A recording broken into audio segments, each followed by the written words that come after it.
Olá, gente querida! Hoje é sábado, dia 27 de maio. Hoje nós estamos concluindo a 7ª semana da Páscoa. Amanhã é a solenidade de Pentecostes. E com esta solenidade de Pentecostes nós concluímos o ciclo da Páscoa. O Papa Francisco estabeleceu que na segunda-feira depois de Pentecostes, a Igreja celebra a memória de Santa Maria, Mãe da Igreja, Nossa Senhora, a Mãe da Igreja, Maria de Pentecostes, exatamente para coligar a presença de Maria no cenáculo à solenidade de Pentecostes, que acontece neste domingo amanhã. O texto do Evangelho de hoje é de João, capítulo 21, versículos 20 a 25. Naquele tempo, Pedro virou-se atrás de si e viu aquele outro discípulo, aquele que Jesus amava, o mesmo que se inclinara sobre o peito de Jesus durante a ceia e lhe perguntara: Senhor, quem é que te vai entregar? Quando viu Pedro aquele discípulo, perguntou a Jesus: Senhor, o que vai ser deste? Jesus respondeu: Se eu quero que ele permaneça até que eu venha, o que te importa? Tu, segue-me. Então correu entre os discípulos a notícia de que aquele discípulo não morreria. Jesus não disse que ele não morreria, mas apenas: se eu quero que ele permaneça até que eu venha, que te importa? Este é o discípulo que dá testemunho destas coisas e que as escreveu.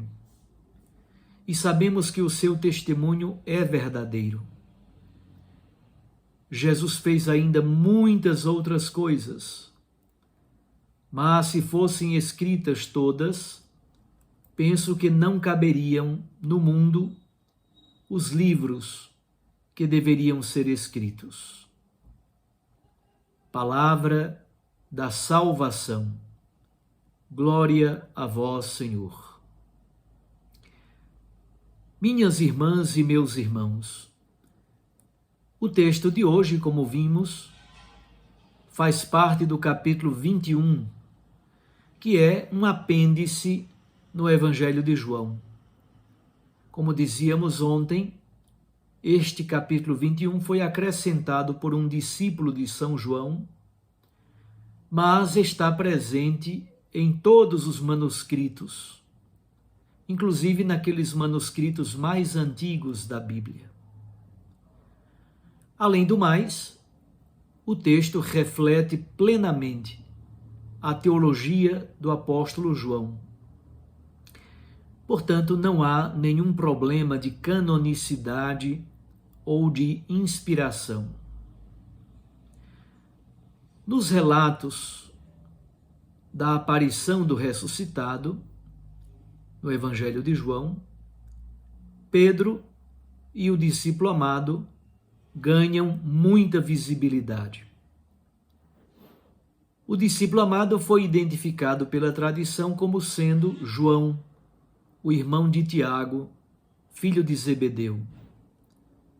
Hoje, muitos estudiosos da Bíblia preferem deixá-lo sem identificação, isto é, como um símbolo aberto.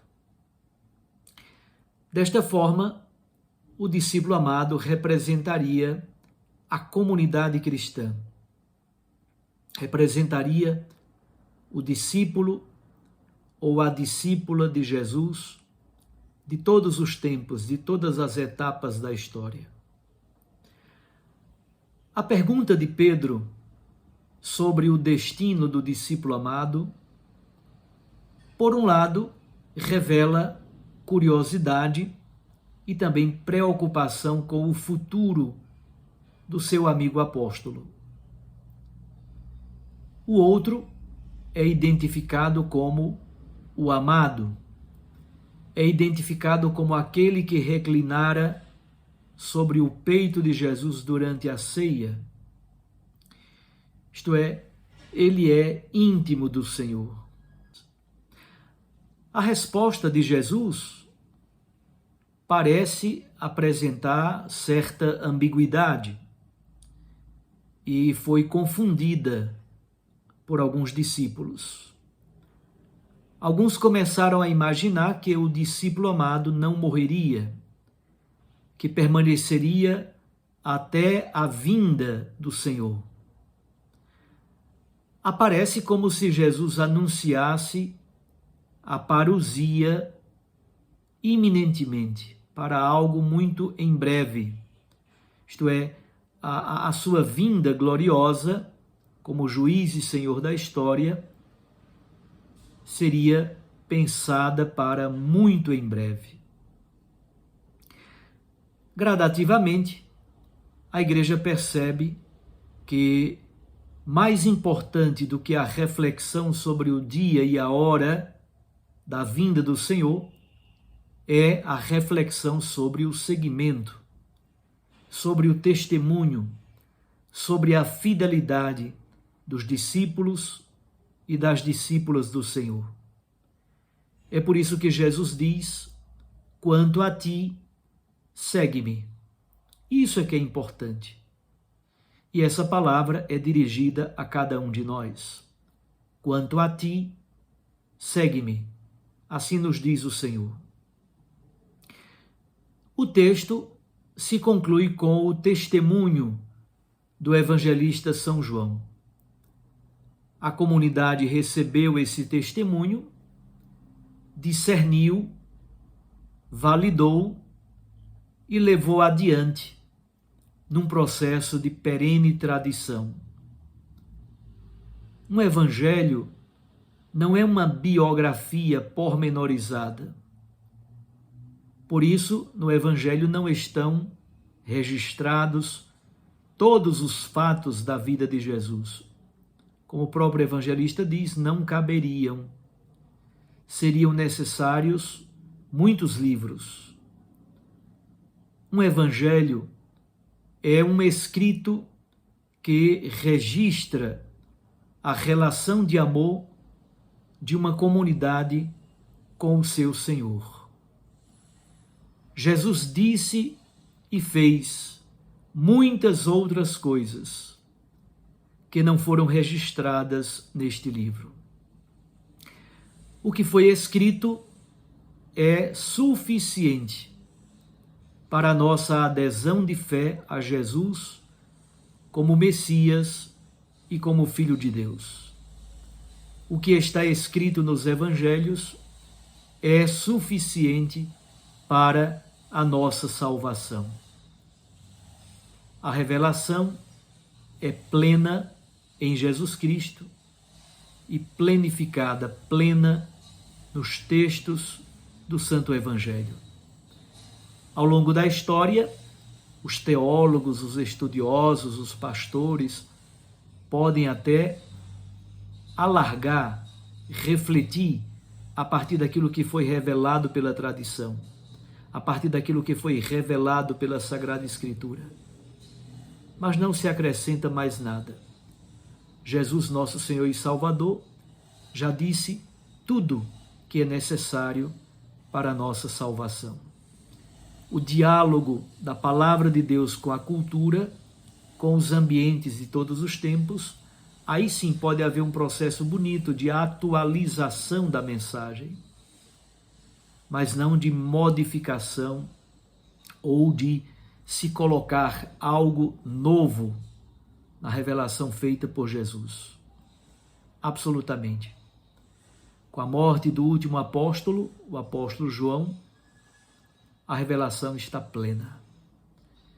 Nesse livro, No Evangelho, aí está tudo e somente aquilo que é necessário para a nossa fé, para a nossa adesão a Cristo e para a nossa salvação. Um abraço a você. Fique com Deus e com sua Mãe Maria Santíssima. E no dia de hoje, guarde esta frase: quanto a ti, segue-me. O seguimento, o testemunho, isso é que é fundamental. Eu os abençoo, em nome do Pai, do Filho e do Espírito Santo. Amém. Até amanhã, se Deus nos permitir.